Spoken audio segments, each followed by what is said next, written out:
build something for you. I think some of the most fulfilling work that I've done in this past year has been in that context, that we built something for ourselves. I built something that I would have enjoyed when I started in this journey. Also, you can make something that only you can see.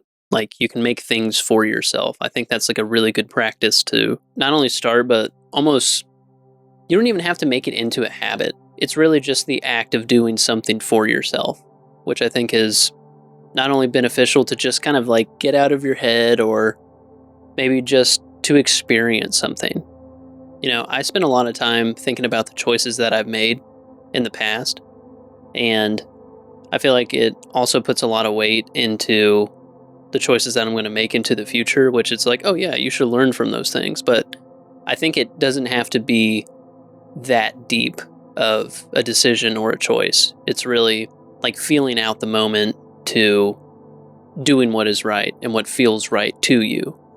There were a couple of months where I felt kind of stuck, or I just didn't know kind of which way to go in terms of like creating content or what people wanted to see.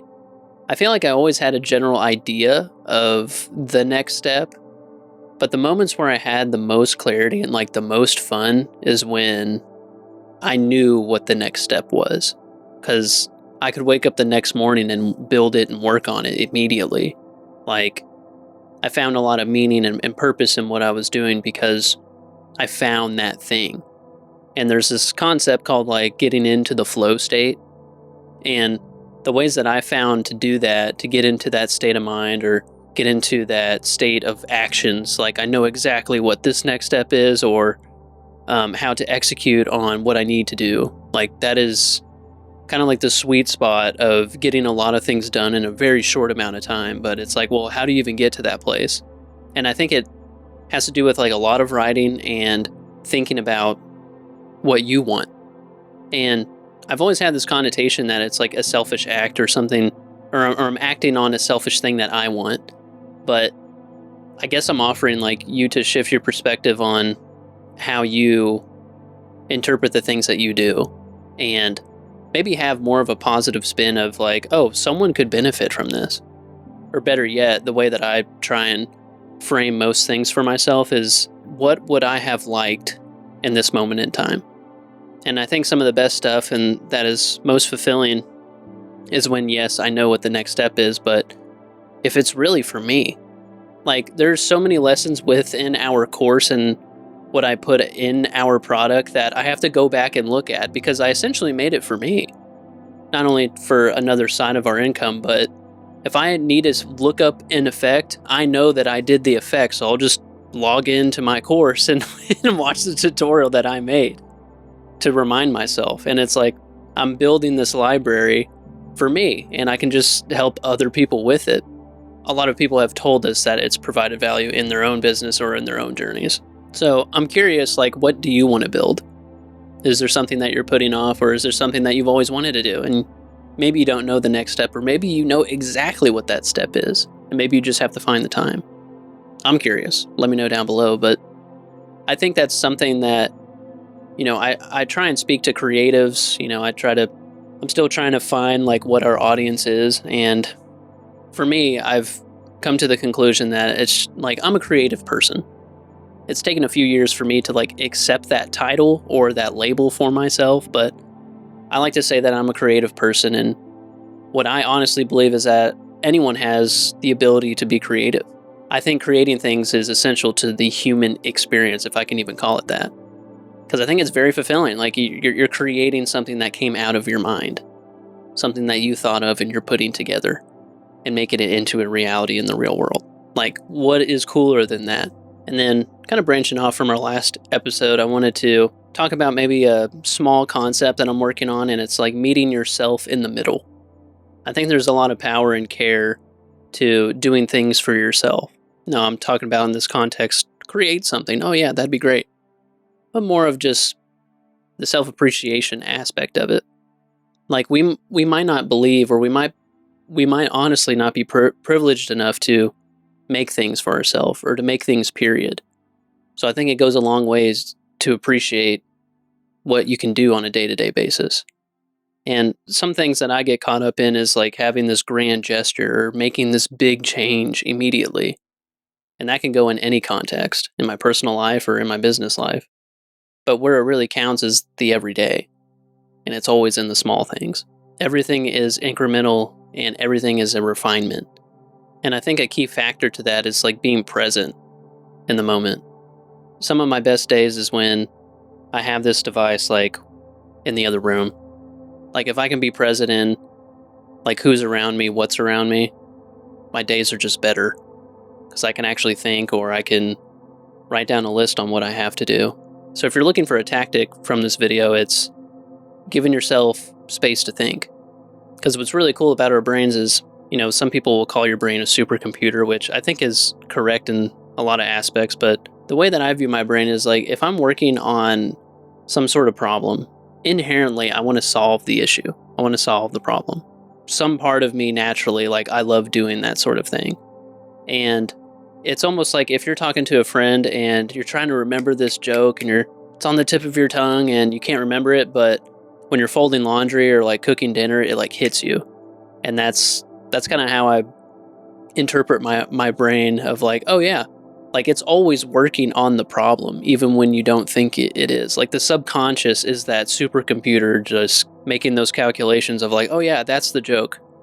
And then you can call up your friend or text them and you're like, hey, da da da. And it's like, I remember now. Like I think giving yourself that space and time, and even in that example, you're able to accomplish anything. And the only way that that's possible is if you're able to think about it. You're able to have the time to think about it. So rather it being some sort of stimulant, it's more of creating an original thought. And then just some, I guess, brief encouragement is whatever you're thinking or whatever you're thinking on, if you're making a big change or, you're taking a leap of faith, I think you can do anything. You always hear the phrase that if you put your mind to it, you can do anything. I think it's more of how you think about it. It's not a matter of if or can, if I can do it, or if I could do it, or no, I can't do it, I shouldn't do it. It's really just how you think about it. And I think that's where you make the switch. I wanted to briefly talk about this random story that I had a phone call with one of my best friends. It was kind of in the midst of before we made our product, and we really didn't know like what our next step was. And I wanted our business, this content creation or, doing freelance to really work out for us. And I felt like we were at the end of the journey, and not in a good way. Like, I don't know what else we're going to do. Where do we go from here? I wanted this to be my job so bad. I was holding on to it so tight. Like I had this one offer that I was just trying to pitch and make work, and it wasn't working. No one was calling. No one wanted it. And I genuinely did not know what our next move was. It was just a really bad day, but the moment where I think everything shifted and somehow, consequently, I don't know what it was, but I slept on it. Like I waited till the next day because at the end of that day, it was like, okay, like I guess we'll figure it out some other way because this isn't going to work. And in that moment, I feel like I actually like let go.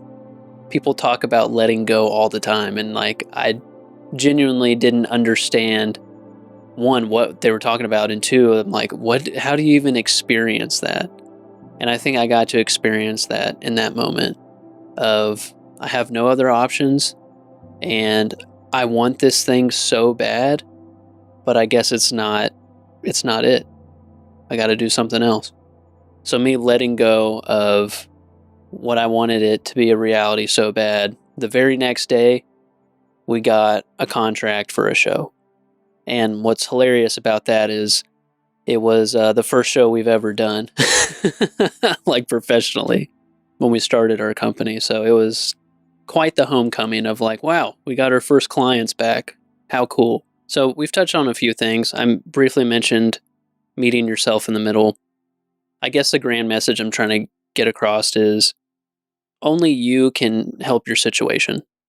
Like you are, of course, the expert of your own situation. I feel like there's levels to the media game, and online, there's a huge space for like coaches and gurus and all that stuff. I don't even know if I'm lumped into that, but at some point within who you're looking for or what you're looking for, it's probably within. Like, you know what your next step is or what you're trying to find. And what's cool is that you'll probably find it, but it'll be a product of your own choice and what you're going to do.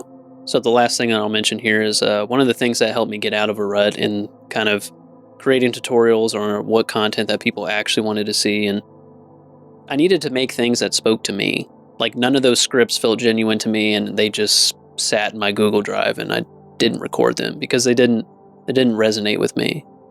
And one of the changes that really helped me not only start making the content again, but it helped me prioritize what content I should be making. And that was the fact that I felt like I needed to be on step 9,000 or 100,000. Whereas when I would talk to people in the community, they were on step 4 or 5. So, I feel like I had to have all of these answers, but everyone else is on a different path. So that kind of helped me start making into the community that we're currently doing now. Some of my best days with when we created our product was with talking to people, because when I talked to people and got the feedback, it's like, oh, that would help you? Great. So our new products are centered around that. Instead of waiting for me to make an entire subject or catalog of things, you can just ask me your specific question, and I'm going to do my absolute best to get you an answer or a result. Or you can connect with these people that will do the same thing.